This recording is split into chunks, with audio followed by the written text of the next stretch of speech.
In a pleasant suburb of Dublin, south of the River Liffey and west of the city centre, stands the notorious Kilmainham Gaol.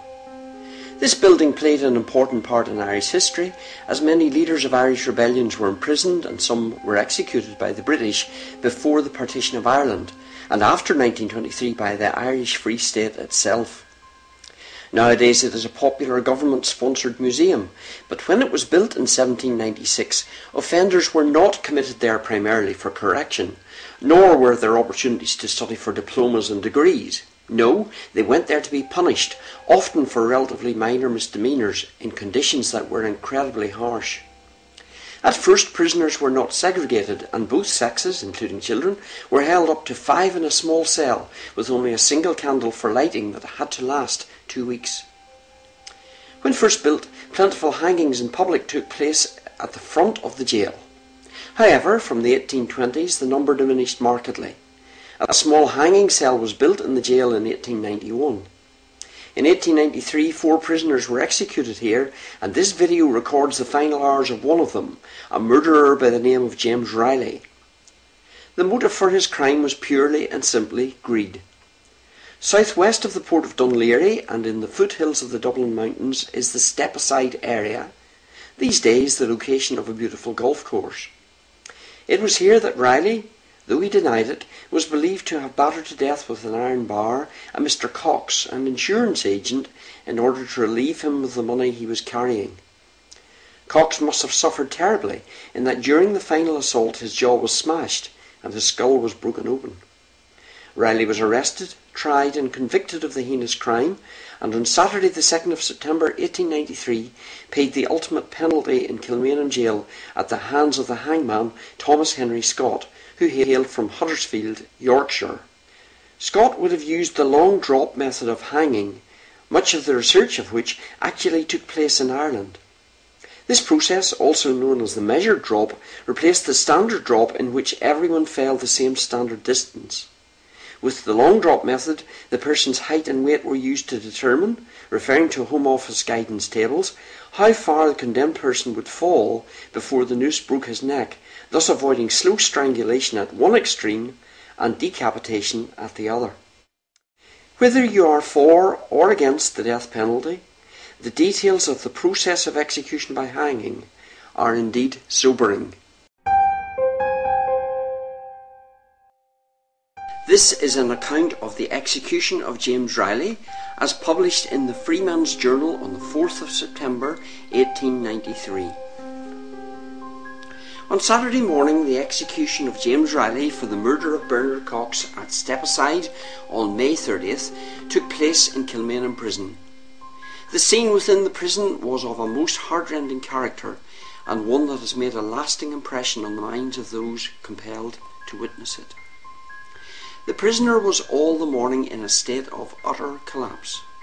He had spent a most uneasy night, woke repeatedly, and from 3:30 he made repeated calls upon the warders. At 6 o'clock the prisoner was formally called by the warder. He rose immediately and commenced to dress, but was in so weak and trembling a state that he was unable to put on his clothes without help. The prisoner was next led by the warders to the chapel, where Mass was celebrated, the acting chaplain, Reverend Bernard O'Reilly, C.C., St. James's, officiating. After the Mass, the priest spoke words of pious consolation to the condemned man, from which he seemed to derive much comfort. He was then reconducted to his cell, where the chaplain attended him with prayer while the breakfast was being prepared. Reilly was unable to touch a morsel and was falling off the stool when the wardens advanced to sustain him. A chair was procured for him and he lay back upon it, apparently incapable of motion. During all this time the priest remained with the condemned man, and when the food was removed engaged him in prayer. He rallied a good deal when the crucifix was placed before him, and taking the emblem of salvation in his hands he kissed it repeatedly. Soon afterwards he appeared to rally considerably, and turning to one of the warders said, "I am ready now." He seemed much calmer and fully prepared for his doom. A few minutes later, just a little before 8, the prisoner was summoned from the cell to take his place in the procession which had been formed in the corridor outside.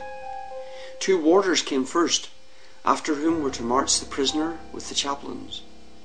The governor of the jail and the deputy governor, with the sub-sheriff Mr. John Arthur Cook coming next, with Dr. Cart, the prison doctor, a number of wardens bringing up the rear. The prisoner received the summons with a start, and a nervous tremor ran through his frame. The priests supported him to the door of the cell. He looked nervously along the line of the procession, but failed to see the figure he sought, that of the executioner. At 8 minutes to 8, the prison bell rang out its funeral knell, and the procession started. A warder preceded the prisoner with a crucifix, on which his eyes were constantly fixed. The prisoner at this point kept his place in the procession, nothing being visible to denote his agitation, except an occasional tremor. The little group moved along with slow and measured trend, the prison bell tolling its solemn note the while. It seemed an age to those who witnessed it, but in reality the progress to the end of the corridor took scarcely more than a minute. The hall was reached, and a turn was made into the yard. But before the open air was reached, a man pushed out from a nook where he had been concealed and tapped the prisoner on the shoulder. It was the executioner. The process of pinioning occupied only a few seconds. After this momentary interruption, the fateful march was resumed. But the presence of Scott, who took charge of his victim from this point, had a disturbing effect on the prisoner, who had to be supported into the yard. When the open air was gained and the prisoner reached the execution yard within sight of the chamber in which was the scaffold, a solemn hush fell upon the assembly. The condemned man bore himself with more composure than he had yet displayed, his eyes fixed upon the crucifix borne before him. He turned abruptly with the procession and found himself at the threshold of the death chamber. The rope hung above, out of his line of sight, the trapdoor being in front like a solid floor. Before he stepped upon it, the executioner again laid his hands on the condemned man and fixed certain straps upon his arms and knees. The priest's voice rang out in the silence with the prayers for forgiveness for the repentant sinner.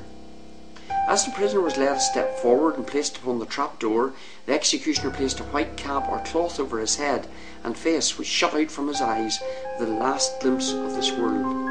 The prisoner, blindfolded by the cap, moved his arms about as if searching for the rope, and there was some delay before the executioner could adjust the noose.